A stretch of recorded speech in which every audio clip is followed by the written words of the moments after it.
ሰበር ዜና በአሜሪካው ፕሬዝዳንት ዶናልድ ጄ ትራምፕ አስተዳደርና በኢራን መካከል ያለው ጦርነት ማንም ያልጠበቀው እጅግ አስደንጋጭ ደረጃ ላይ ደርሰዋል። የአሜሪካ ጦር ለተከታታይ 9 ቀናት ዛሬ በወሰደው እጅግ አደገኛ እርምጃ በኢራን ውስጥ የሚገኙትን እጅግ ወሳኝ ተቋማትን በከባድ የአየር ድብደባ ማውደሙ ተሰምቷል።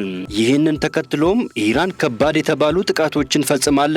እነዚህ ጥቃቶች ቀጠናውን ወደማይመለስ የጦርነት ቀውስ ውስጥ ሊከተው እንደሚችል እየተነገረ ይገኛል። ፕሬዝዳንት ዶናልድ ጄ ትራምፕ በኢራን ላይ ከባድ ጥቃት እንደደረሰና ይህም ሰሞኑን ለተገደሉ አሜሪካውያን ወታደሮች ክብር ሲባል የተፈጸመ እንደሆነ በይፋ ተናግረዋል። ኢራን አውዳሚ ሚሳኤሎቿን በአሜሪካ ላይ ማዝነቧን እንደቀጠለች ነው። ዛሬም አሜሪካ በኢራን ጥቃት ከባድ ውድመትና ግድያ አስተናግዳለች። ሁሉንም የተሰሙ ሰበር መረጃዎችን በዝርዝር ትሰማላችሁ። ሰላም ጤና ይስጥልን ውድ ተመልካቾቻችን፣ የሰዓቱን የተመረጡ ሰበር ዜናዎችን ይዤ ቀርብ ያለው አብራችሁን ቆዩ። በቀጣይ ፈጣንና እውነተኛ ሰበር መረጃዎችን በፍጥነት ለመከታተል ቻናሉን ሰብስክራይብ ካላደረጉ አሁኑኑ ሰብስክራይብ በማድረግ የዶል ምልክቷን በመጫን ቤተሰብ ይሁኑ። ይህንን ቪዲዮ ደግሞ ላይክ በማድረግ ቤተሰብነታችሁን አጠናክሩ።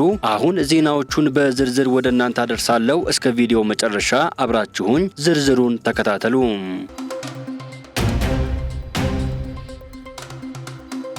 በቅድሚያ አሜሪካ በኢራን ላይ ለተከታታይ 9 ቀን ጥቃት መፈጸሟን ካሳወቀች በኋላ የኢራን አብዮታዊ ዘብ በኩዌትና ባህሬን ውስጥ የሚገኙ ወታደራዊ ኢላማዎችን መምታቱን አስታውቀዋል።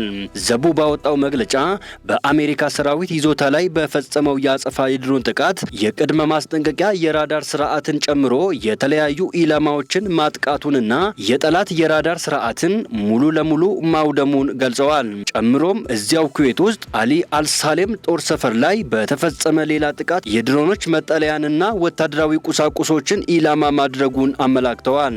ዛሬ ማለዳ ኢራን በአካባቢው ሀገራት ውስጥ ያሉ የአሜሪካ ወታደራዊ ተቋማትን ኢላማ በማድረግ ጥቃት መፈጸሟን የሚያመላክቱ መረጃዎች እየወጡ ሲሆን ኩዌትና ባህሬን ለነዋሪዎቻቸው ማስጠንቀቂያ አውጥተዋል። የባህሬን የሀገር ውስጥ ጉዳይ ሚኒስቴር እየተፈጸመ ካለው ጥቃት አንጻር ህዝቡ ተረጋግቶ በአቅራቢያው ወደሚገኝ የጥቃት መከላከያ ቦታ እንዲሸሸግ አሳስበዋል። የኩዌት ጦር ሰራዊትም ከኢራን በኩል የሚፈጸሙ የድሮን ጥቃቶችን ለማክሸፍ ጥረት እያደረገ መሆኑን አስታውቆ በሀገሪቱ ውስጥ ከባድ የፍንዳታ ድምጽ የተሰማው ጥቃቱን ለማክሸፍ በሚወሰድ እርምጃ ምክንያት መሆኑን ለህዝቡ አስታውቀዋል። መልሶ ካገረሸ ሳምንት ባለፈው የአሜሪካ ኢራን ጦርነት አሜሪካ በተከታታይ ዙር በኢራን ውስጥ የሚገኙ ኢላማዎችን መምታቷን ስታስታውቅ ኢራን ደግሞ በምላሹ በኩዌትና ባህሬን የሚገኙ የአሜሪካ ይዞታዎችን ማጥቃቷን እየገለጸች ነው።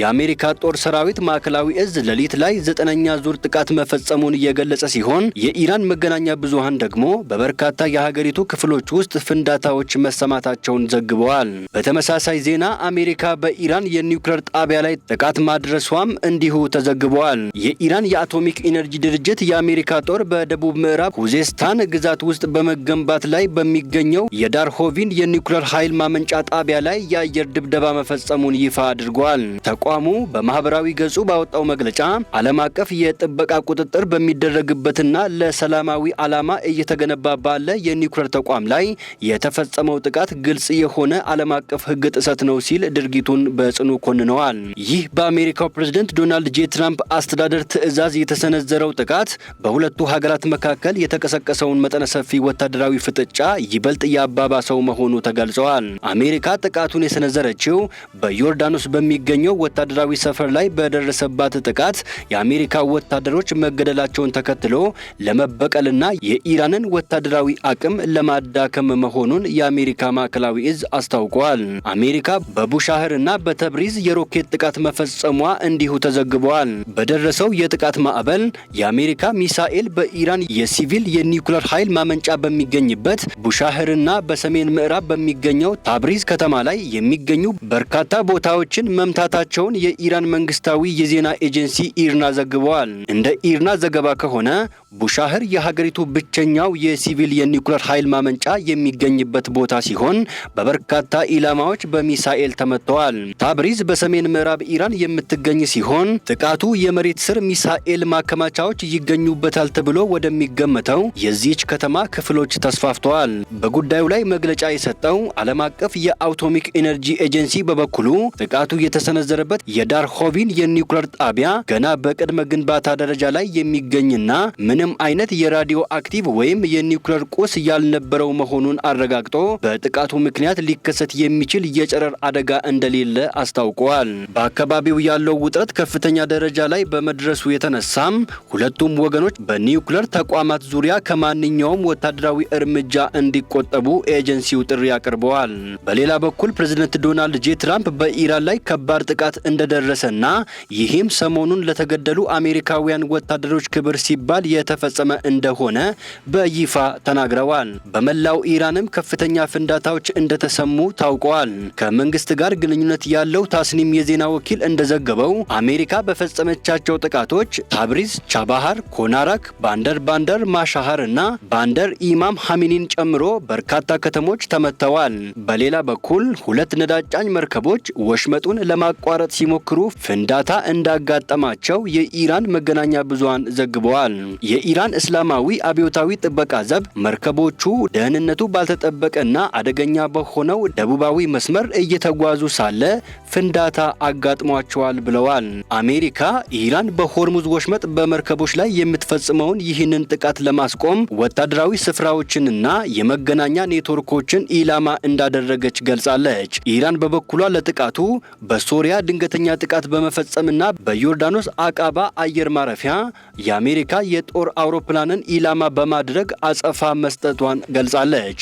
በቀጠናው ያለው ግጭት ተባብሶ የቀጠለ ሲሆን የኩዌት ወታደራዊ ኃይል የኢራንን የድሮን ጥቃት አክሽፌያለሁ ብለዋል። በሌላ በኩል ኢራን በሰሜን ኢራቅ በፈጸመችው ጥቃት አንድ የአሜሪካ ወታደር እንደተገደለና ሌላ ወታደር እንደቆሰለ የአገሪቱ ማዕከላዊ እዝ አስታውቀዋል። የአሜሪካ ማዕከላዊ እዝ እንደገለጸው ወታደሩ የተገደለው ተመቶ የወደቀ የኢራን ድሮንን ለማፈንዳት በተደረገ ሙከራ ወቅት ነው። ሌሎች ብዙ የአሜሪካ ወታደሮች የአካል ጉዳት እንደደረሰባቸውም ተገልጸዋል። ኢራንና አሜሪካ ለተከታታይ 8 ቀናት የተኩስ ልውውጥ ማድረጋቸውን ቀጥለዋል። ባለፉት ቀናት ሁለቱም ወገኖች መሰረተ ልማቶች ላይ በደረሱ ጥቃቶች አንዳቸው ሌላኛቸውን ሲከሱ ቆይተዋል። ዋሽንግተን በኢራን ወደቦች ላይ እገዳ ስትጥል ኢራን የሆርሙዝ ወሽመጥን ዘግታለች። ኢራን በባህረ ሰላጤው በሚገኙ የአሜሪካ ጦር ሰፈሮች ላይ የምታደርሰውን ጥቃት ቀጥላለች። የአሜሪካ ጦር እንዳለው በኢራን ላይ እየተወሰደ ያለው እርምጃ ሀገሪቱ የንግድ መርከቦች ላይ ጥቃት የምታደርስበትን አቅም ለማዳከም ያለመ ነው። ኢራን በዮርዳኖስ ባደረሰችው ጥቃት 2 የአሜሪካ ወታደሮች ሲገደሉ አንድ ወታደር የደረሰበት እንዳልታወቀ መገለጹ ይታወሳል። እስካሁን ድረስ የተገደሉ የአሜሪካ ወታደሮች ቁጥር 17 ደርሰዋል። ውድ ተመልካቾቻችን የሰዓቱን የተመረጡ አጫጭር ሰበር ዜናዎች ወደ እናንተ ያደረስኳቸው ናቸው። ከሰዓታት በኋላ በሌላ ሰበር ዜናዎች እስከምንገናኝ በያላችሁበት የዓለም ዳርቻ ቸር ቆዩልን። ሰላም ለዓለማችን ይሁን።